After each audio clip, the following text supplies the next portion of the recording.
Race number 4, we're already into Class 3 company. A 1,000-metre dash as well sees the return of the unbeaten Voyage Warrior, the 3-year-old declaration of war gelding. 2 out of 2, very impressive down the straight on both occasions. Sky Supreme and Classic Posh make their Hong Kong debuts. Go-Co was a course and distance winner 2 starts back.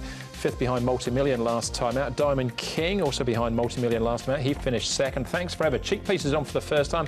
First up for the season, just 1 start last year. John Moore, Zach Purton from Barrier 10 and California Gung Ho behind Team Spirit last time out. Real Busy and Go-Co, the horses that have been up at Chung Fa, Tom. There'll be one horse that gets to the front here, and that'll be a Voyage Warrior from his stall of gate number 5. He'll be able to blast across them here. California Gung Ho, Go-Co and Real Busy are horses that have shown pace in their past runs, so they'll be scrapping out for those 2nd, 3rd, 4th placings behind the leader, and each generation on the odd occasions shown a little bit of pace. Thanks Forever to get a nice run behind them. Here's the likely favourite in the race, Voyage Warrior, $1.10, $1.10 early, having a nice strong gallop down the back on the turf.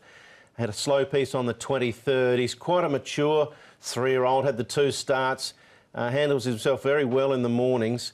Orion Eds, now he goes into this race 4th up. He does possess some gate speed if you look right through his form. We haven't seen it from him this prep. He's had 3 runs for Chris So. I wonder whether or not he might be more forward on this occasion. He's won 2 out of 3 at the Valley. That might be where we might find him at his best. California Gung Ho, strong piece from him.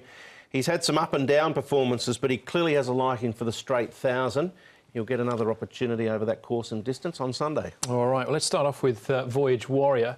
Now, he's been so good on his 2 starts so far, but this was winning at the bottom of Class 3. He's now right at the top, so 133 pounds on his back. You can see here, I mentioned about how mature he is. You know, the only thing that's really sort of concerned him has been the crowd there, I think, on a couple of occasions. There might have been a scream and a yell, and he sort of shied at that. But once he accelerated away, he went gun barrel straight. It's hard to know where the top is, isn't it? Even looked like there might have been the odd red umbrella there on the outside as well in the sun. Yeah. I think he just is too professional for this lot. Yeah, all I right, agree. Barrier 5, he might come down the centre this time anyway. Diamond King, Go-Co, Orion Eds and Wei Feng Vinny, all solid. They're behind Multimillion here. Yeah, it wasn't actually a bad effort from Diamond King on this occasion. He dashed out of the ruck for a good placing late in the piece. You can see him following the outside rail there. He's probably still about 4 off Multimillion at this point. You've also got Go-Co. He always runs his race here over 1,000 metres. He's a definite include into the top 4, and you can see Orion Eds behind them as well. He weakened out, but wasn't a bad run from the 2nd horse. Yeah,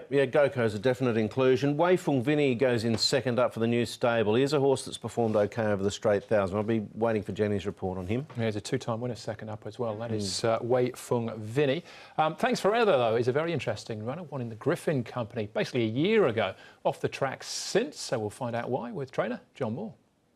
Well, everything was, you know, I put him away after that. You know, he had some, he had some soundness issues with respect to, you know, being a baby, shin soreness and all that. So we put him away, brought him back, and Dougie was on him, as you know, and he trialled and he came back and he bled, which caught me totally off guard. There was no sign of it whatsoever, you know, previous. So I had to give him time, and a horse that bled as serious as he bled, I gave him a lot of time. So I took, you know, ages to sort of get him where he is. He's had 2 trials. We know he's very talented. Douglas always gave him a big rap, said he looks like he'll you know, get into group company eventually.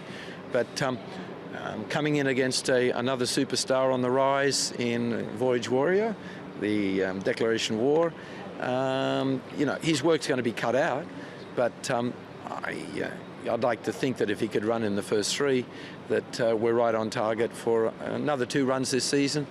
Whether he goes 1,000 in the future or 1,200 is still to be seen, but he's talented too, and you know, he might be stretching Voyage Warrior a little bit in the finish. First up after such a long break, where have you got him fitness-wise, John? You know, in Hong Kong, they work on percentages, so you'd probably say about 90%. It's as fit as I can get him for the first up campaign, you know, this campaign. But it would be nice if he could be running 2nd or 3rd, and you know, 100 out or 150 out. He challenges Voyage Warrior. You know, he's there when the whips are cracking, sort of thing. But I think his condition just might not last.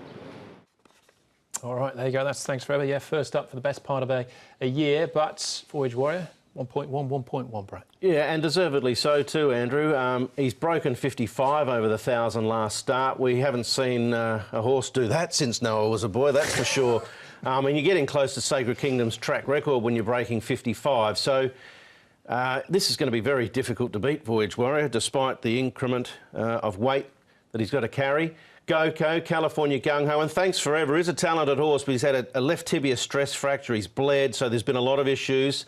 I think they'd be pretty happy just to see him get through unscathed and close off nicely. I've got him in fourth, 1, 7, 12, 11. Voyage Warrior, definitely the toughest one to beat here for Karis Teton, and Ricky Yu. 11 goes in Thanks Forever. He's had that left tibia stress fracture and a bleed as well. California Gung-Ho, he might be looking for a class drop and he'd probably be very competitive there, but I think he can be competitive here as well. And Go-Ko for the top 4, 1, 11, 12 and 7. All right, 1 and 7, my cue there, but I've included Thanks Forever as well. I think it's very interesting and positive words from John Moore too. That's 4 races down then.